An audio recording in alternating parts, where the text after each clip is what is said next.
Charles Darwin is about as close to a patron saint as you can get in science. He is almost universally beloved and respected. And the reason for that is twofold. First, in coming up with the theory of evolution by natural selection, he had what has been somewhat grandiosely called the single greatest idea that has ever passed through a human mind. But second, he also exemplified the particular human qualities that scientists admire and aspire to themselves. So he was not only just brilliant, but he was creative and methodical, and he was rigorous, and he was intellectually humble, and he was kind, and he was a fantastic writer. But despite all that, this hagiography, this lauding of Darwin is somewhat misplaced.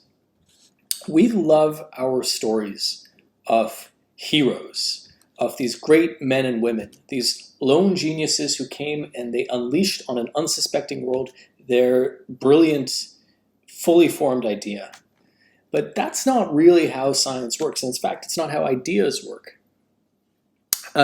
In Darwin's time and in his circle, in the air were all the ideas that Darwin needed to put together the theory of evolution. People were talking about these things already. So take, for instance, the idea of common descent. The idea that all the organisms which exist now descended from one or a few original organisms. So this is Immanuel Kant speaking in the late 1700s. Despite all the variety among these forms, they seem to have been produced according to a common archetype. And this analogy among them reinforces our suspicion that they are actually akin, produced by a common original mother. Even Darwin's grandfather, who of course Darwin knew, was stumbling upon something extremely close to the ideas that Darwin eventually published. Again, common descent. Would it be too bold to imagine that in the great length of time since the Earth began to exist, perhaps millions of ages before mankind, would it be too bold to imagine that all warm-blooded animals have arisen from one living filament? Those ideas were in the air. The idea of the transmutation of species, that one species can turn into another, was famously introduced by the French philosopher Jean-Baptiste Pierre-Antoine de Monet, the Chevalier de Lamarck, known as Lamarck. He had this idea, and actually had a full theory, with some parts which turned out to be quite wrong, of evolution himself. And that was published the year that Darwin was born.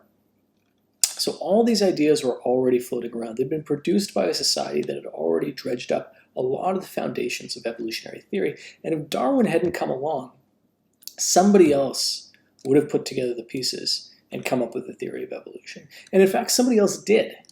This is Alfred Russel Wallace, who is recognized to be the co-founder of the theory of evolution, who independently, alongside Darwin, came up with all the major parts of Darwin's theory, of the theory of evolution by natural selection. So why is it that we hold Darwin in such high regard?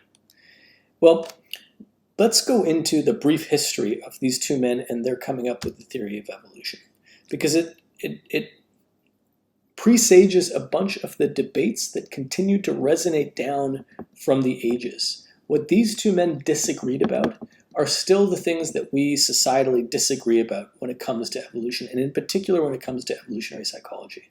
Okay, so let's start this story in 1809, and it ends in 1913, but really it doesn't really ever end. 1809, that's when Charles Darwin was born. 1823, that's when Alfred Russel Wallace was born. He had the misfortune of being just 14 years younger than Darwin, and so 14 years behind Darwin's little head start. So everything that happens here above the line, that's what's going on in Darwin's life, and everything that happens here below the line, that's what's going on in Wallace's life.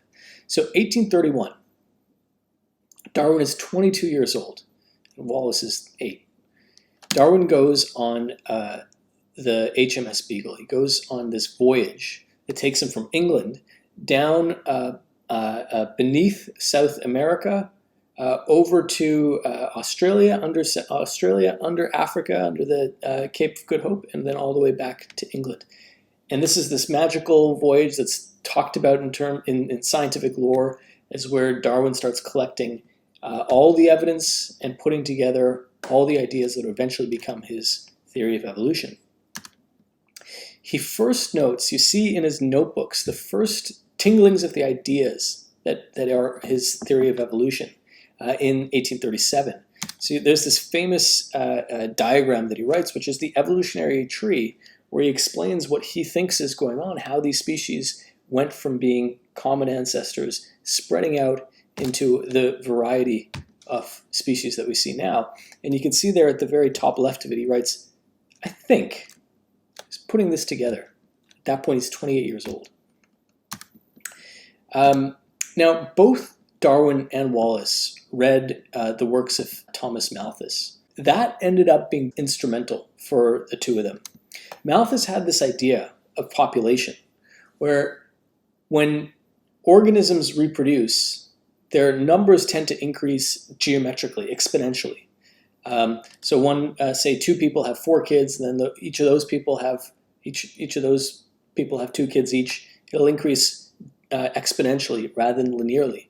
But the resources only increase linearly. The point of this is that Malthus felt like there was always a struggle where not everybody could survive, because the environment was outstripped by the population, which meant that the population was kept down by the fact that, again, not everybody got to survive. Not everybody got to make it through the sieve of the struggle between them.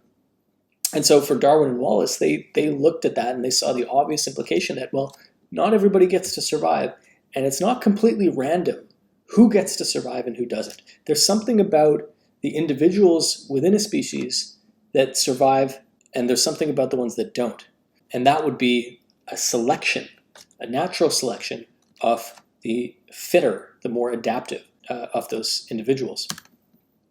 Anyways, so Darwin first published about his theories of evolution in an essay that he wrote in 1844. A few years later, Wallace leaves on his own mission, actually inspired by Darwin. I should mention that Darwin is from a very prominent scientific, scholarly family. Wallace is not. Wallace is from a poorer family. He grows up admiring Darwin from afar and emulates some of his behavior, going on this big voyage as the naturalist on board. That one takes him to South America. Eventually it capsizes. Alfred Russel Wallace is left in an open boat for 10 days waiting to be saved, which he eventually is, and then lives off the insurance money from all the specimens he lost for decades, essentially. In 1851, Darwin's eldest daughter dies. Now, that's an interesting thing which happened to both of them. Much later in his life, Alfred Russel Wallace's favorite son also died. This was a common experience they had, but they reacted very differently to this. Alfred Russel Wallace became much more spiritual, much more religious when his child died, whereas the exact opposite happened for Darwin. Darwin had initially, when he was at Cambridge as a student, had been training to be, of all things, a pastor, but he became quite the atheist in his life, and especially that was accelerated by the loss of his daughter.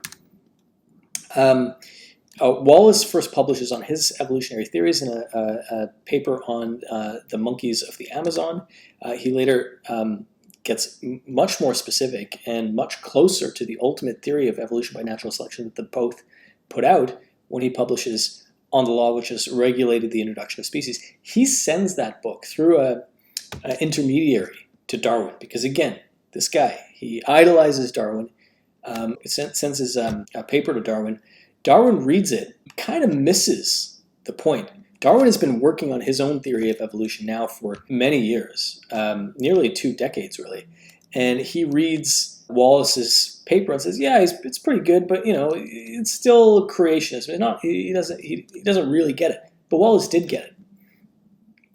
When Wallace then sends his next book, that then clues Darwin in. He's like, "This guy gets it. This guy gets the theory that I've been working on for 20 years, and he's starting to publish on it. And now I'm worried that I'm not going to get the credit for having come up with the theory myself. I'm worried about being scooped. Now, in that case, Darwin is the much more prominent scientist. Alfred Russel Wallace is way away somewhere in Malaysia sending these papers off and has real no in the scientific community. At this point, Darwin could just say, okay, you know what, I'm just going to rush and publish my thing. I've been working on it forever. I was the first one to come up with it. I want the credit. I'm going to publish it. But he doesn't do that. Instead, what he does is he says, I'm going to co-publish. I'm going to bring this young Alfred Russel Wallace, nobody scientist, in with me, and we're going to co-publish a paper together, and we're going to present it to the Scientific Society, which he does in 1858. They have this joint paper which is presented to the Linnaean Society, which is the premier biological society at the time. Now, I mentioned that Alfred Russel Wallace is in Malaysia at this time. He doesn't have the opportunity to assent to this because, this is not email time. They don't have like Slack. They're sending letters back and forth. It takes too long for this to happen. So Darwin just goes ahead with this without Wallace's permission and presents this paper to the society. But actually, Darwin's not there either. Alfred Russel Wallace is over in Malaysia. Darwin has another child of his die. And so Darwin's at home grieving the death of his child. Wallace is out in Malaysia. This, basically the greatest idea in all of biology is presented to the Biological Society, and nobody really notices. Nobody gets it. Nobody gets the significance. It's only in 1859 when Darwin publishes On the Origin of Species that the public clues in, that the scientific community clues in. This book sold a ton, even in its day. This was dynamite news when it was finally published. And this is where we really tend to mark the beginning of our understanding of evolution, 1859. One of the interesting things that happened is that Darwin recognized how explosive the theory was because he recognized the implications of what the theory of evolution meant, not just about the animals, which he was writing about, but about humans themselves. In fact, everybody recognized it as soon as you start reading the book. But in order to prevent the controversy and make sure that the idea was accepted without ruffling unnecessarily too many feathers, Darwin didn't talk about humans. He didn't talk about the implications for humans. He just left it implied. But soon after he published it, 1863, T.H. Huxley, who was much more of sort of a shit disturber at the time, he published the book Evidence as to Man's Place in Nature, very directly about what the implications are for human beings. And it's in that book that we see this famous diagram. You've seen the many variants of this diagram where you see the ascent of man, basically us moving from more rudimentary species to ultimately a human being. There's a lot that's wrong with this diagram. I don't want to get into it now, but that's where it first appears, and then it becomes this great meme for the next 150 years. Even Wallace gets in on that. He publishes in the next year his own book, which gets into the implications for humans. Though, let's put a star on that and get back to it. Eventually, moved by what everybody else is saying, Darwin realizes, you know what, I'm going to put my word on this because I think these other people aren't getting it exactly right. At that point, Wallace starts getting really into spiritualism, which is only accelerated when his kid dies. Anyways, back to Darwin. So in 1871, seeing Huxley publish on humans, seeing Wallace publish on humans, seeing everybody wanting to talk about the evolution of humans, Darwin publishes The Descent of Man. He dies in 1882. Before he dies, though, he does one last thing for Wallace. Now, Wallace, as I mentioned, was from a poorer family. He lived off insurance for a long time. He always struggled to make ends meet. He was always under some sort of financial hardship, despite the massive contributions he was making to science.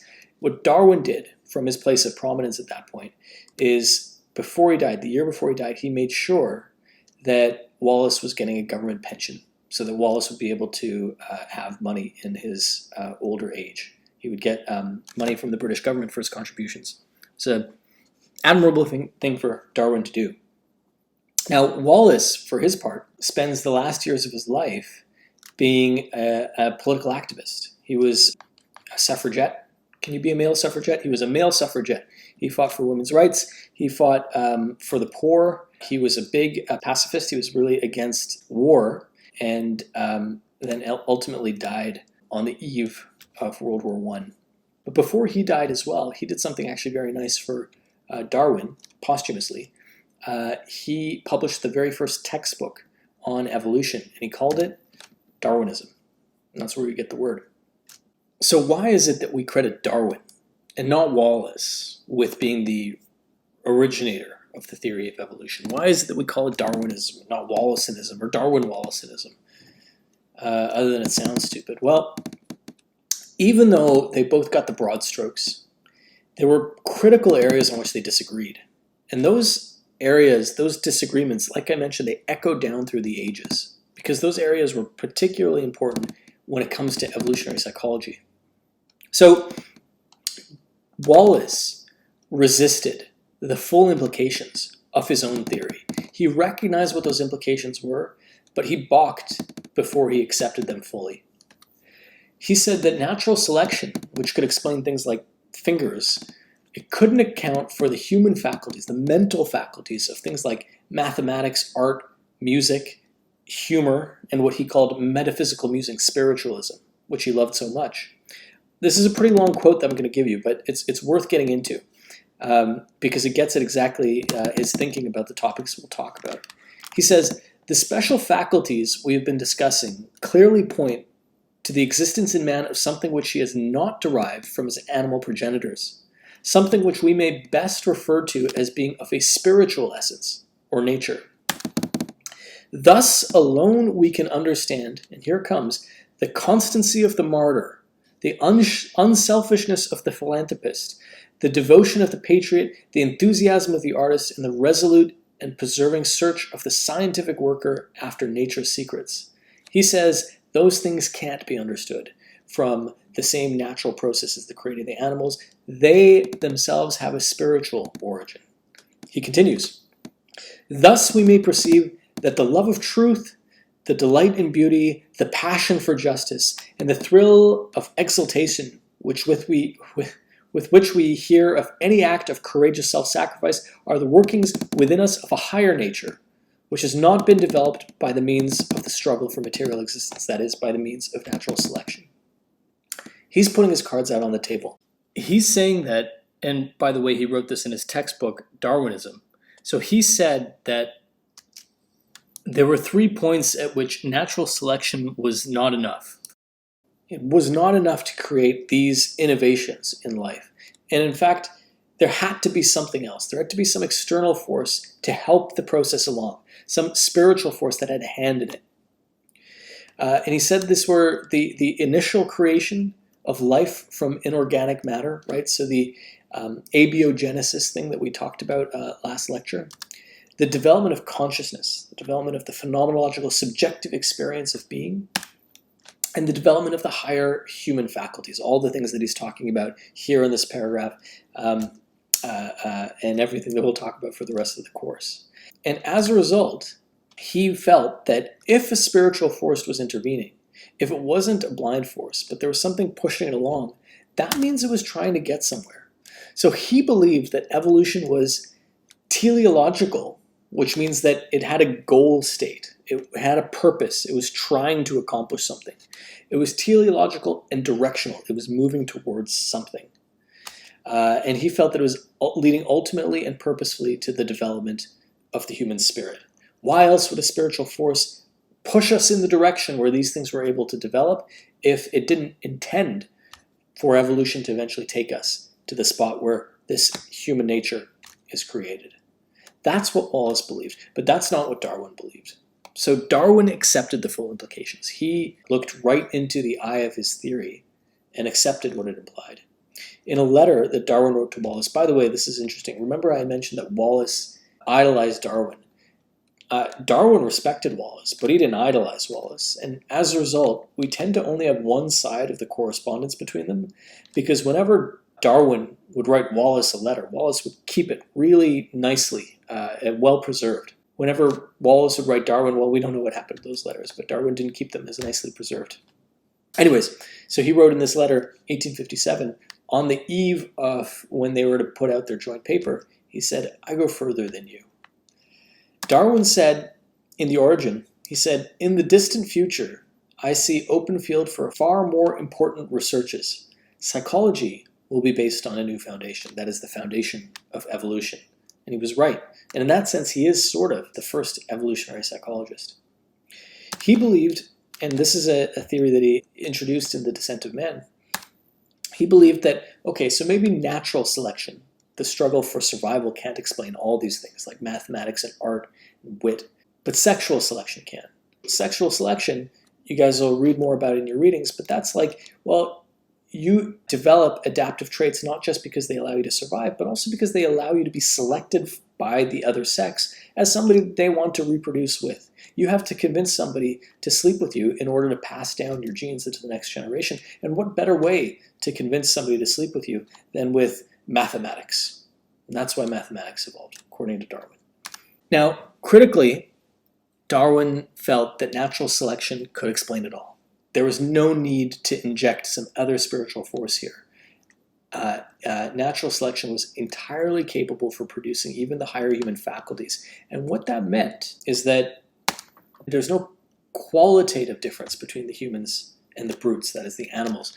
It's one of degree and not of kind. We're made of the same stuff by the same process. And then equally, if not more critically, he said, evolution doesn't have a direction.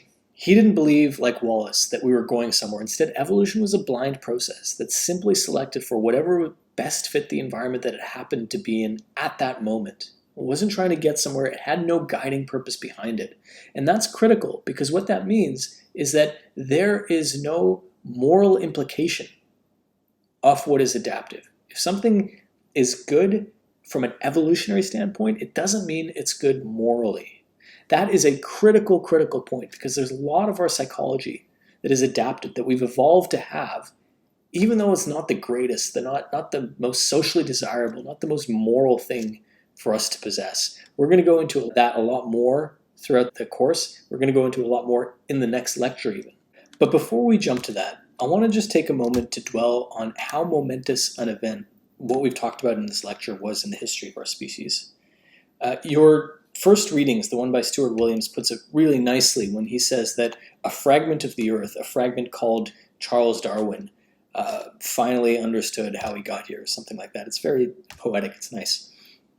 I told you guys last lecture how there have been 200,000 years since our species first evolved, Homo sapiens first evolved. We've been anatomically modern humans living on this planet for 200,000 years. There were 10,000 generations of people just like you and me, with brains just as big as yours and mine, that have passed through this world.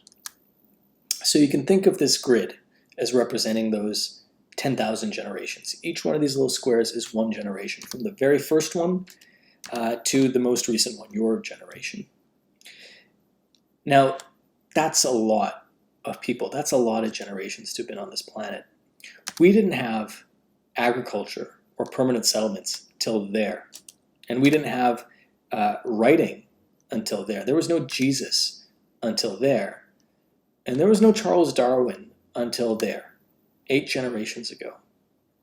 Now, what that means is that there have only been 8 generations out of the last 10,000 generations, and actually of all the generations of our ancestor species before that, to understand how we got here.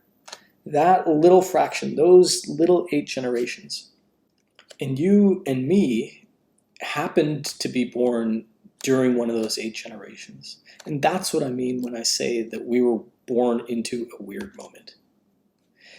But the very discovery of evolution is actually part of the evolutionary story of our species.